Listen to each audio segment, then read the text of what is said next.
Mark సువార్త 10వ అధ్యాయం 49 వచనం అందరం కలిసి చదువుతాం. మార్కు సువార్త 10వ అధ్యాయం 49 వచనం అందరం కలిసి చదువుతాం. అప్పుడు యేసు నిలిచి వానిని పిలువుడని చెప్పగా వారు ఆ గుడ్డివాడిని పిలిచి, ధైర్యం తెచ్చుకొనుము, ఆయన నిన్ను పిలుచుచున్నాడు, లెమ్మని వానితో చెప్పిరి.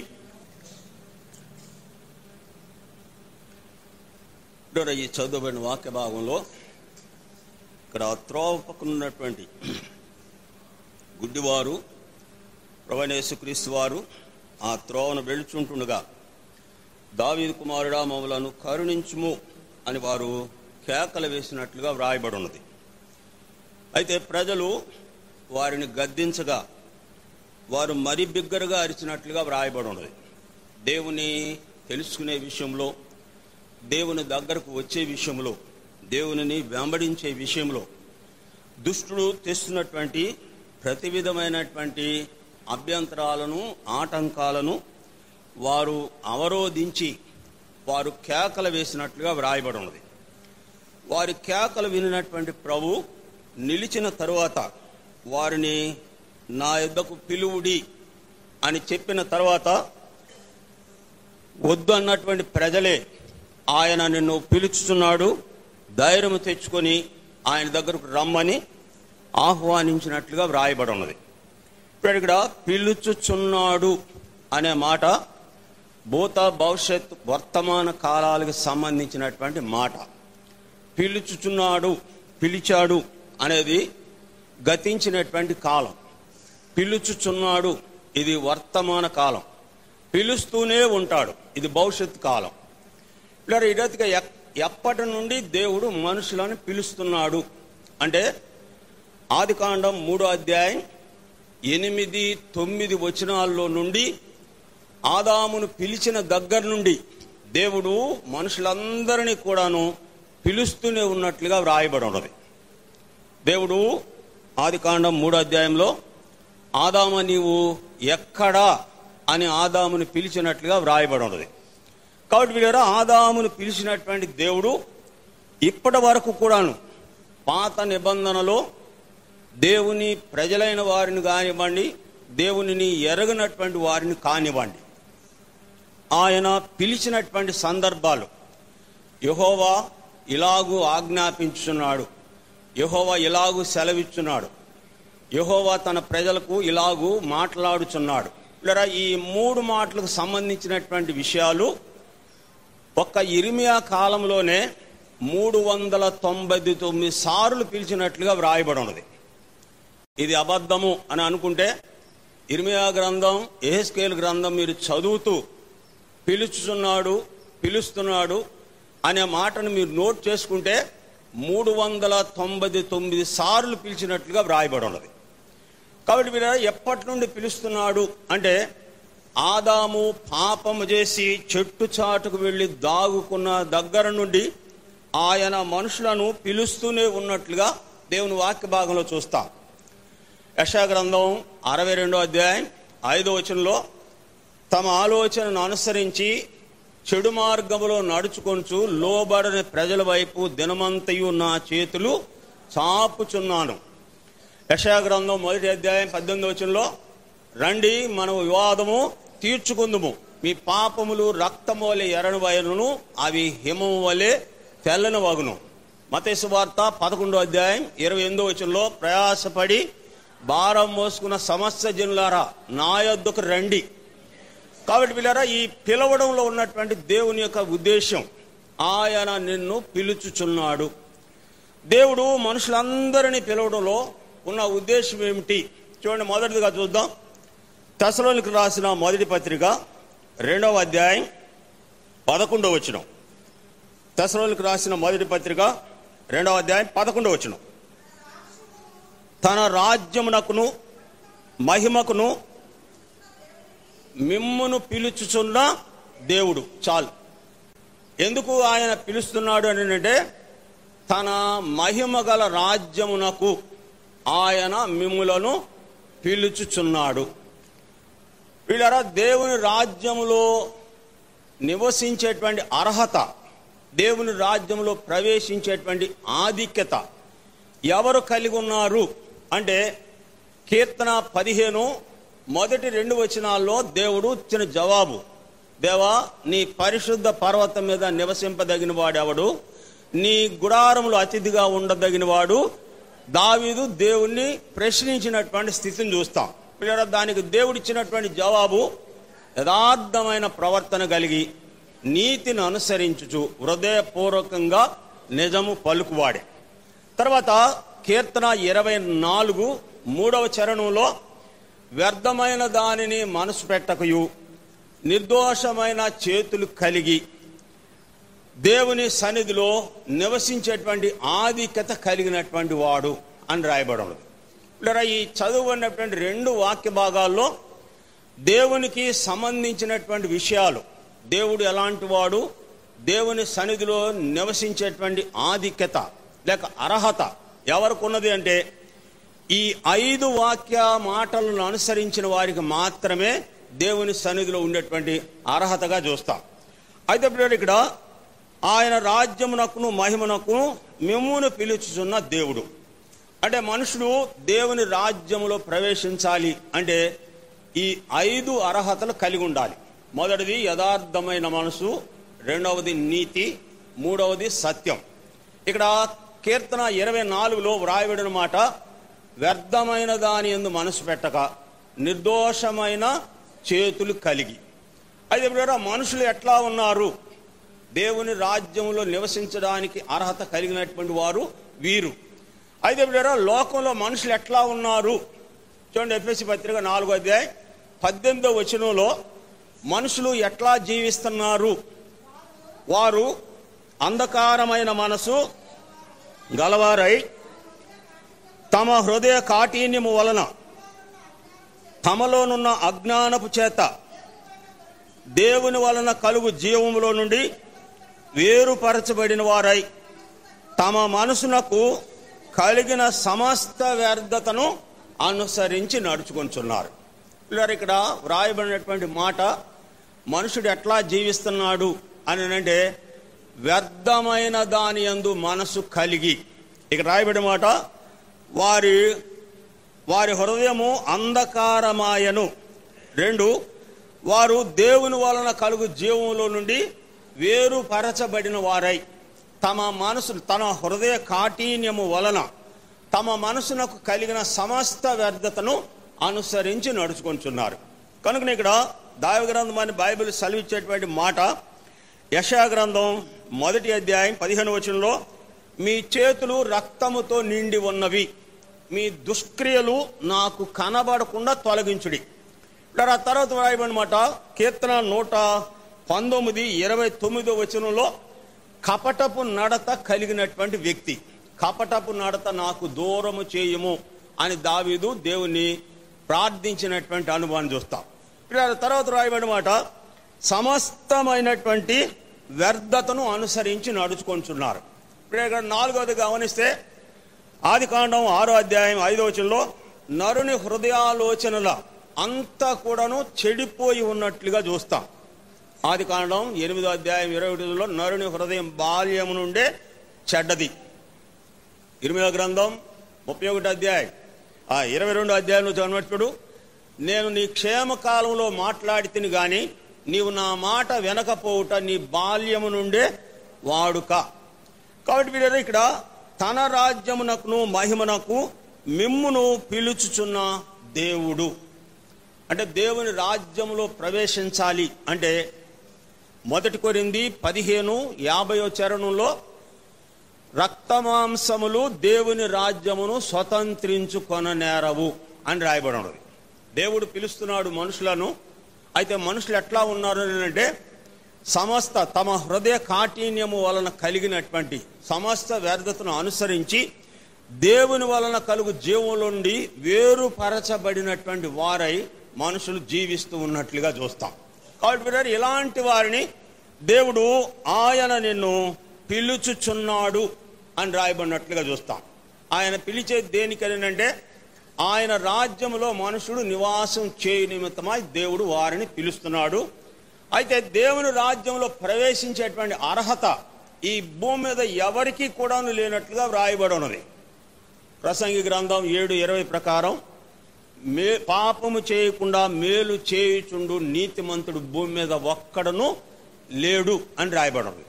కాబట్టి వీళ్ళారా, దేవుడు తన రాజ్యానికి, మహిమగల రాజ్యంలో ప్రవేశించడానికి పిలిచినటువంటి దేవుడు రెండవదిగా వారికి చేసేటువంటి కార్యం చూడండి. ఇదే తెస్సలోనికీయులకు రాసిన మొదటి పత్రిక 4వ అధ్యాయం 7వ వచనం. తెస్సలోనికీయులకు రాసిన మొదటి పత్రిక 4వ అధ్యాయం 7వ వచనం. పరిశుద్ధులగుటకే దేవుడు మనలను పిలిచెను. లేదా దేనికి పిలుస్తున్నాడంటే ఆయన పరిశుద్ధ పరుచు నిమిత్తమై. ఇదే మొదటి తెస్సలోనికీయులకు రాసిన పత్రిక 5వ అధ్యాయం 23వ వచనంలో దేవుడే మిమ్మలను సంపూర్ణంగా పరిశుద్ధ పరుచును అని రాయబడి ఉన్నది. దేవుడే మిమ్మలను సంపూర్ణంగా పరిశుద్ధ పరుచును అని రాయబడి ఉన్నది. కాబట్టి పిల్లలు, ఆయన రాజ్యం, మహిమగల రాజ్యంలో ప్రవేశించేటువంటి అర్హత లేనటువంటి ప్రజలను పిలిచినటువంటి దేవుడు ఆయన మహిమగల రాజ్యంలో ప్రవేశించడానికి పిల్లలు ఆయనే మనుషులను పరిశుద్ధ పరుస్తున్నట్లుగా వ్రాయబడి ఉన్నది.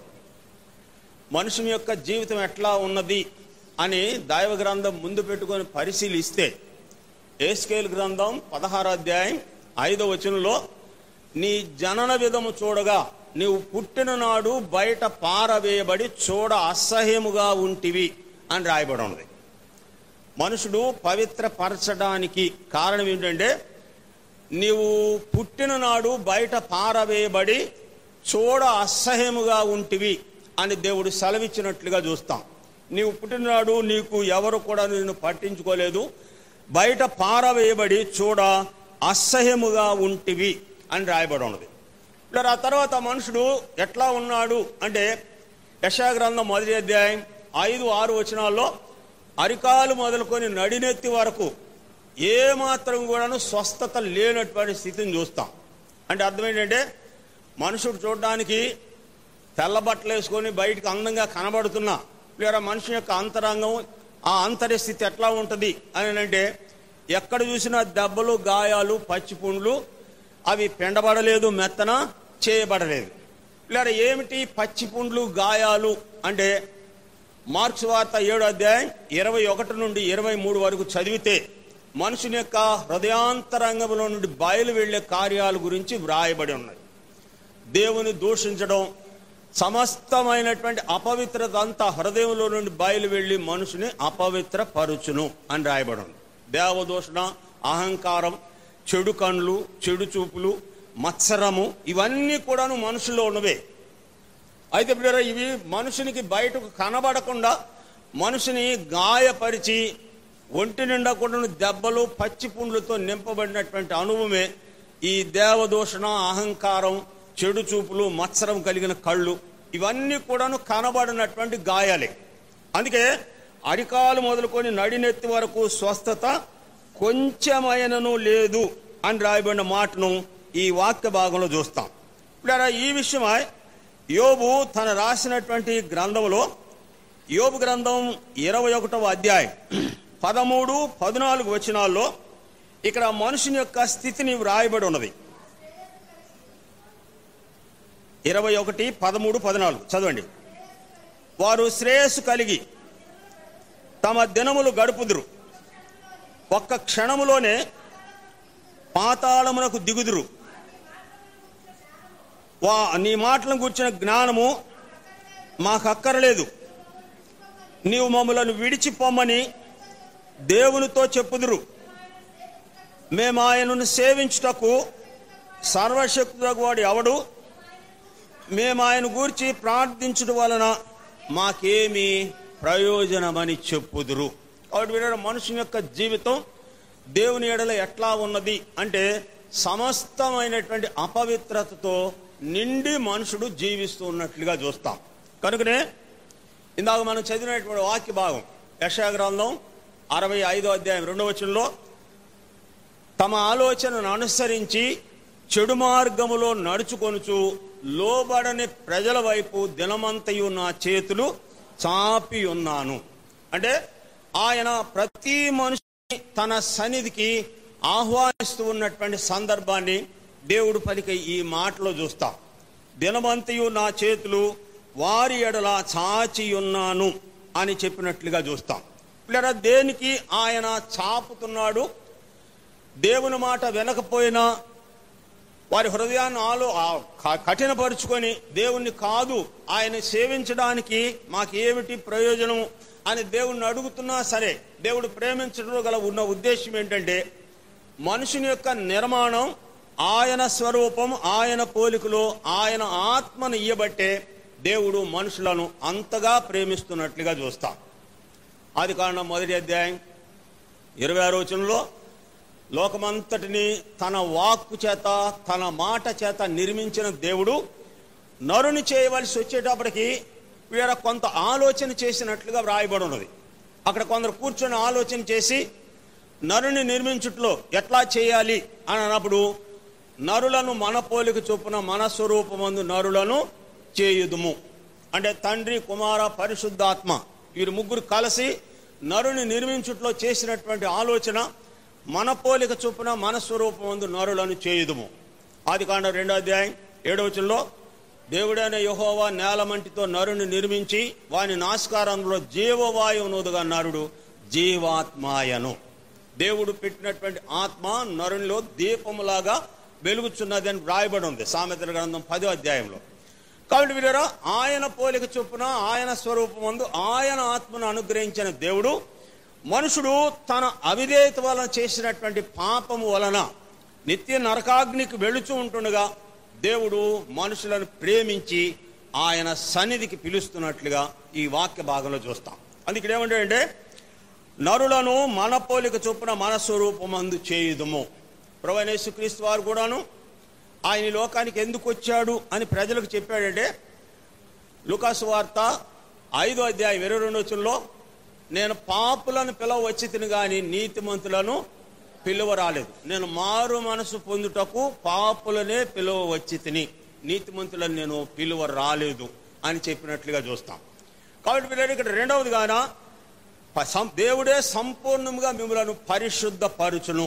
పరిశుద్ధులగుటకే దేవుడు మనలను పిలిచినటువంటి దేవుడు వారిని సంపూర్ణంగా పరిశుద్ధపరచుటకు ఆయన పిలిచినట్లుగా ఈ వాక్య భాగంలో చూస్తాం.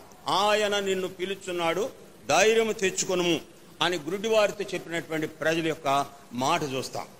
కాబట్టి వీళ్ళెవరో దేనికి పిలిచాడు అంటే మొదటిగా తన మహిమగల రాజ్యంలో నివాసం చేయడానికి. తన మహిమగల రాజ్యంలో నివాసం చేసేటువంటి అర్హత, ఆధిక్యత నరునికి ఏమాత్రం లేని కారణం చేత ఆ నరుని తిరిగి మరలా ఆయనే పరిశుద్ధపరచడానికి ఆయన సిద్ధముగా ఉన్నట్లుగా ఈ చెప్పబడినటువంటి లేఖన భాగంలో చూస్తాం. దేవుడే మిమ్మలను సంపూర్ణంగా పరిశుద్ధపరచుగాక అని చెప్పినట్లుగా చూస్తాం. మూడవదిగా చూస్తాం చూడండి, రోమీయులకు రాసిన పత్రిక 8వ అధ్యాయం. రోమీయులకు రాసిన పత్రిక 8వ అధ్యాయం 30వ వచనం చూడండి. మరియు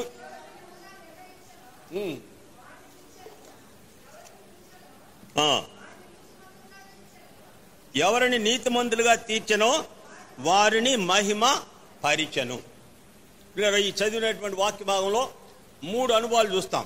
ఎవరిని ముందుగా నిర్ణయించెను, ఎవరిని నిర్ణయించాడు దేవుడు అంటే ఎఫెసీ పత్రిక 1వ అధ్యాయం 4వ వచనంలో జగత్పునాది వేయబడక మునిపే ప్రేమ చేత క్రీస్తులో ఆయన మనలను ఏర్పరచుకొనెను అని రాయబడి ఉంది. ఎవరినైతే జగత్పునాది వేయబడక మునిపే ప్రేమ చేత దేవుడు యేసు క్రీస్తులో ఏర్పరచుకున్నాడో ఏర్పరచుకొనినటువంటి వారిని ఎవరిని ముందుగా నిర్ణయించినో వారిని పిలిచెను. దేవుని ఏర్పాట్లో ఉన్నటువంటి వారిని అందరినీ ఆయన పిలిచినట్లుగా చూస్తాం. ఇలా పిలిచినటువంటి దేవుడు ఎవరిని ముందుగా నిర్ణయించినో వారిని పిలిచెను, ఎవరిని పిలిచెనో వారిని నీతిమంతులుగా తీర్చెను. ఎవరినైతే ఆయన పిలిచాడో ఆయన వారిని నీతిమంతులుగా చేసినట్లుగా చూస్తాం. ఎందుకంటే మానవ యొక్క నీతి యెషయా గ్రంథం 64:5 ప్రకారం మా నీతి క్రియలన్నీ మురికి పేలికల వలె ఉన్నది. మనుషుడు దుర్నీతి చేత సత్యమును అడ్డగించున్నటువంటి జీవితంలో ఉండగా అలాంటి జీవితంలో ఉన్నటువంటి ప్రజలను దేవుడు పిలిచినటువంటి వాడు ఎవరిని ముందుగా నిర్ణయించనో వారిని పిలిచెను, ఎవరిని పిలిచెనో వారిని నీతిమంతులుగా తీర్చెను. మనుషుడు నీతిమంతుడిగా తీర్చబడు నిమిత్తమై ఆయనే కలువరి శిలువకు తనను తాను అప్పగించుకున్నట్లుగా వ్రాయబడి ఉంది.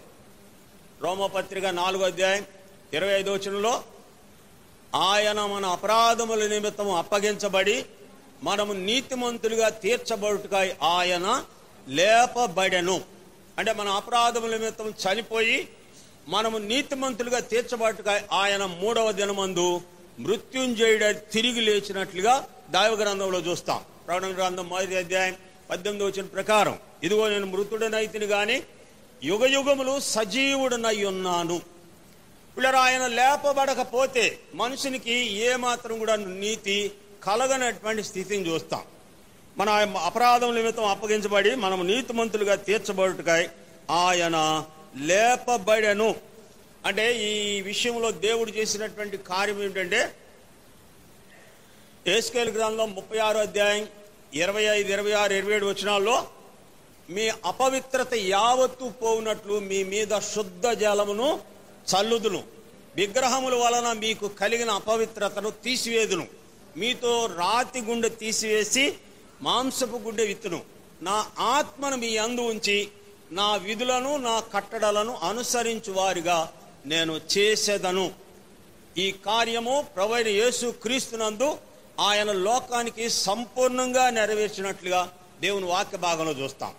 ఆయన మన అపరాధముల నిమిత్తం కలువరి శిలువలో అప్పగించబడి మనము నీతిమంతులుగా తీర్చబట్టుగా ఆయన 3వ దినమందు తిరిగి మృత్యుంజయుడు తిరిగి లేచినటువంటి యేసు ప్రభుగా దేవుని వాక్య భాగంలో చూస్తాం. 4వదిగా చూస్తాం, చూడండి. ప్రకటన గ్రంథం 1:6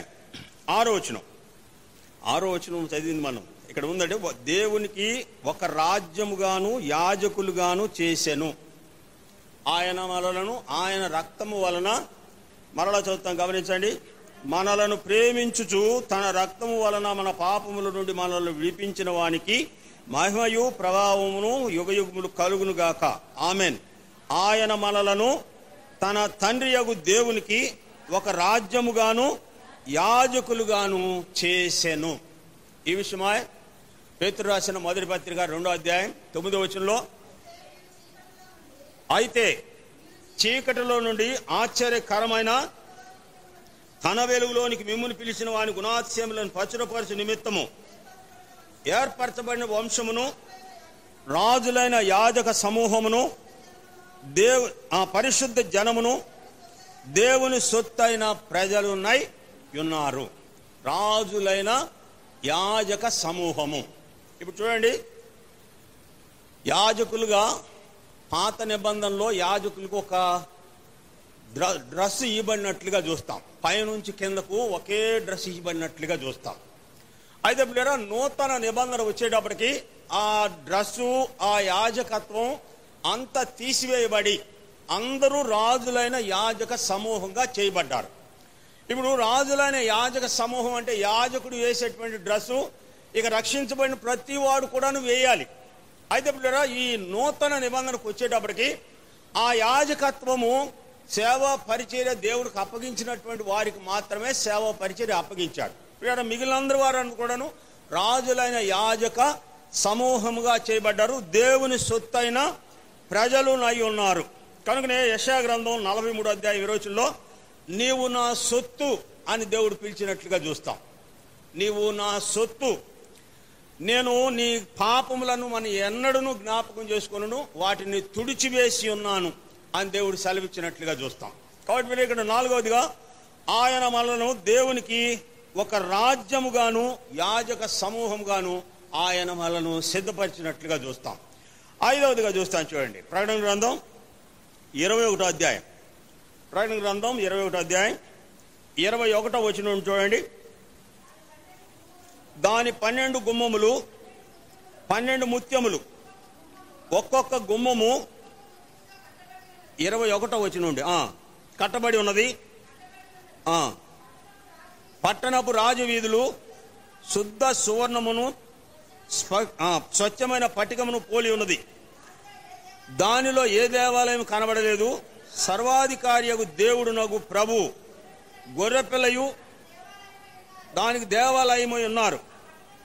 ఆ పట్టణంలో ప్రకాశించుటకై సూర్యుడైనను చంద్రుడైనను దానికి అక్కరలేదు. దేవుని మహిమయే దానిలో ప్రకాశించును.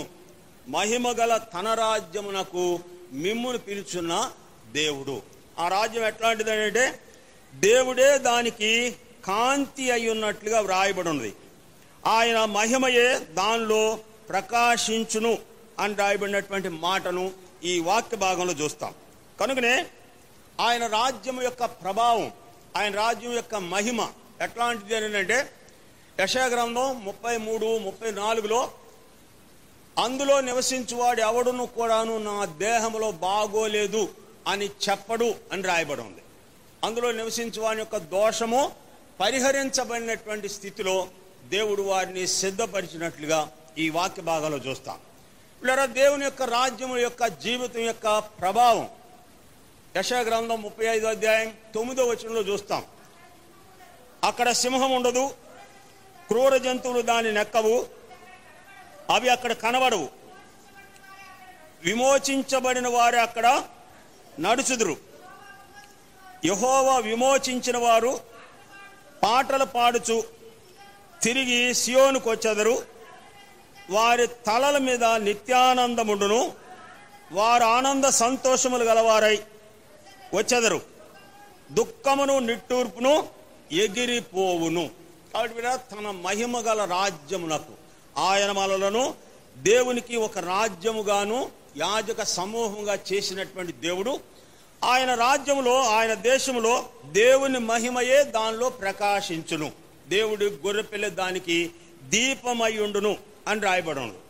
కాబట్టి ఇక్కడ 6వదిగా చెప్పబడిన మాట ఏంటంటే ఇదే తెస్సలోనికి రాసిన మొదటి పత్రిక 2వ అధ్యాయం 11వ వచనంలో తన రాజ్యమునకును మహిమకును మిమ్మల్ని పిలిచిన దేవునికి తగినట్లుగా మీరు నడుచుకొన వలెనని. దేవుని రాజ్యమునకు తగినటువంటి నడత. 2వ తెస్సలోనికి రాసిన పత్రిక 1వ అధ్యాయం 2వ తెస్సలోనికి రాసిన పత్రిక 1వ అధ్యాయం 11వ వచనం చూడండి. మన దేవుని యొక్కయు ప్రభువైన యేసుక్రీస్తు యొక్కయు మీ యందు మన ప్రభువైన యేసు నామమును ఆయన యందు మీరును మహిమ నొందునట్లు మేలు చేయవలనని మీలో కలుగు ప్రతి ఆలోచన. ఇక్కడ దేవుని మహిమ గల రాజ్యంలో ఆయన మన యందు మనము దేవుని యందు మహిమ పరచబడుతున్నటువంటి స్థితిని ఈ వాక్య భాగంలో చూస్తాం. ఈ విషయమై ప్రభువైన యేసుక్రీస్తు వారు సార్దీసు సంఘానికి రాస్తూ ప్రకటన గ్రంథం 3వ అధ్యాయంలో 3వ వచనంలో 4వ వచనంలో వారు నాతో సంచరించుటకు అర్హులు గదక అని రాయబడి ఉన్నది. వారు తెల్లని వస్త్రములు ధరించుకున్న వారై వారు నాతో కూడా సంచరించుటకు అర్హత పొందినటువంటి వారు. కాబట్టి దేవునికి తగినట్లుగా మీరు నడుచుకొనుడి. ఆయన మన ఎడల జరిగించినటువంటి ఈ కార్యమును బట్టి మనము దేవుని ఎడల నడుచుకునేటువంటి అనుభవం ఎట్లా తగినట్లుగా నడుచుకొనుడి అంటే అర్థం ఏంటంటే కీర్తన 103:2 ప్రకారం ఆయన చేసిన ఉపకారములలో దేనిని మరువకుండా దేవుణ్ణి ఘనపరిచేటువంటి అనుభవం. 7వదిగా చూస్తాను చూడండి. కీర్తన 96వ కీర్తన 96 8వ వచనం చూడండి. యెహోవా నామమునకు తగిన మహిమ ఆయనకు చెల్లించుడి. నైవేద్యం తీసుకొని ఆయన ఆవరణలోనికి రండి.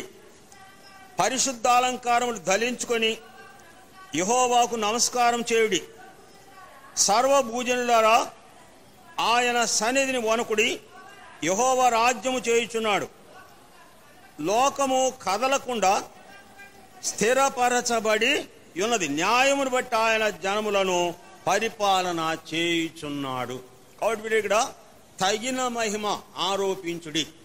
ఏమిటి తగిన మహిమ అంటే పరిశుద్ధాలంకారములు ధరించుకొని. పరిశుద్ధాలంకారములు అనగా హెబ్రీ పత్రిక 10వ అధ్యాయం 19, 20, 22 వచనాల్లో వ్రాయబడినట్లుగా మనము దేవుని ప్రోక్షించబడిన హృదయములు గలవారమును యథార్థమైన మనసు కలిగి మనము దేవుని సన్నిధానమునకు చేరుదుము. దేవుడు కోరినటువంటి యథార్థమైనటువంటి ఆరాధన, దేవుడు చేసినటువంటి మేలును మరిచిపోకుండా హృదయాంతరంగము యథార్థమైనటువంటి స్థితిలో ఉండగా, పరిశుద్ధ అలంకారములు, హృదయాంతరంగం పరిశుద్ధ పరచబడేటువంటి అనుభవంతో దేవుని సన్నిధికి వెళ్ళినటువంటి వారు దేవుణ్ణి ఆరాధించినట్లుగా ఈ వాక్య భాగంలో చూస్తాం. చూడండి, ఇదే కీర్తన 96, 6వ వచనం. ఘనత ప్రభావం ఆయన సన్నిధిలో ఉన్నవి, బల సౌందర్యములు ఆయన పరిశుద్ధ స్థలములో ఉన్నవి. జనముల కుటుంబములారా యెహోవాకు చెల్లించుడి, మహిమ బలములు యెహోవాకు చెల్లించుడి. తగిన మహిమ అంటే అర్థం ఏంటంటే దేవుడు చేసినటువంటి మేలును మరిచిపోకుండా దేవుణ్ణి ఆరాధించడమే తగినటువంటి నడతగా చూస్తాం. ఇక్కడ దేవుణ్ణి ఆరాధించిన నిమిత్తమై ఇక్కడ చెప్పబడినటువంటి పరిశుద్ధ అలంకారములు ధరించుకొనకుండా దేవుని సన్నిధికి వెళ్ళినటువంటి ప్రజలను, ఇశ్రాయేలు ప్రజలనే దేవుడు ప్రశ్నించాడు. యెషయా గ్రంథం 1వ అధ్యాయం 12, 13 వచనాల్లో, మీరు నా సన్నిధిని కనబడవాలని వచ్చుతున్నారే, నా ఆవరణం త్రుకుటకు మిమ్మును రమ్మని దేవుడు, మీ అమావాస కూటములు నాకు, మీ నైవేద్యములు నాకు అసహ్యం పుట్టించు ధూపార్పణములు. అంటే అర్థం ఏంటంటే వారు దేవుని దగ్గరికి వెళ్ళాడు కానీ వేరే పరిశుద్ధ అలంకారములు వారి యందు ఏమీ లేనటువంటి స్థితిని చూస్తాం. పరిశుద్ధ అలంకారములు ధరించుకొని చూడండి, ఆఖరిగా చూద్దాం. హెబ్రీ పత్రిక 10వ అధ్యాయం, హెబ్రీ పత్రిక 10వ అధ్యాయం 22వ వచనం. మనస్సాక్షి కల్మషము తోచకుండునట్లు ప్రోక్షించబడిన హృదయములు గలవారమును నిర్మలమైన ఉదకంతో స్నానము చేసిన శరీరములు గలవారమై ఉండి విశ్వాస విషయంలో సంపూర్ణత నిశ్చయత కలిగి యథార్థ హృదయముతో మనం దేవుని సన్నిధానమునకు చేరుదుము. కాబట్టి మనస్సాక్షి కల్మషము తోచకుండునట్లు యథార్థమైనటువంటి మనసుతో తగిన మహిమ చెల్లించడం అంటే, దేవునికి తగిన మహిమ చెల్లించడం అంటే, జనముల కుటుంబములారా దేవునికి తగిన మహిమను చెల్లించుడి. ఏమిటి తగిన మహిమ అంటే, ఆయన పరిశుద్ధుడు కనుక పరిశుద్ధ పరచబడిన వారు కూడాను మనస్సాక్షి కల్మషము తోచకుండునట్లు. మనస్సాక్షి చెరపబడినప్పుడు ఆ మనుషుని యొక్క మనసు కల్మషం అయిపోతున్నటువంటి స్థితిని చూస్తాం. మనస్సాక్షి కల్మషం లేకుండా యథార్థమైనటువంటి హృదయంతో, అందుకే యోహాను సువార్త 4:23 చదువుతాం, యథార్థముగా ఆరాధించువారు అనే మాట చూస్తాం. యథార్థంగా ఆరాధించే వారినే దేవుడు కోరుతున్నాడు అని రాయబడినట్లుగా చూస్తాం. నా మాట మీరు నమ్మరు, ఒక కాలం వచ్చున్నది, రక్షణ యూదుల నుండే కలుగుతుంది, యథార్థముగా ఆరాధించే వారినే దేవుడు కోరుతున్నాడు అని సమరయ స్త్రీతో ప్రభు చెప్పిన మాట చూస్తాం. కాబట్టి మీరా దేవుడు మనకు చేసినటువంటి కార్యం, ఎలాంటి స్థితిలో ఉండగా మనల్ని పిలిచాడు, ఎందుకు పిలిచాడంటే ఆయన మహిమ రాజ్యంలో ప్రవేశించిన నిమిత్తమై, ప్రవేశించే అర్హత నీకు లేనటువంటి స్థితిలో ఆ అర్హత కూడాను ఆయనే కలుగజేసి నిన్ను దేవునికి ఒక రాజ్యముగాను యాజక సమూహముగాను దేవుని సొత్తైన ప్రజలుగా నిన్ను చేయగా దేవునికి తగినటువంటి మహిమ యథార్థమైనటువంటి హృదయంతో దేవుణ్ణి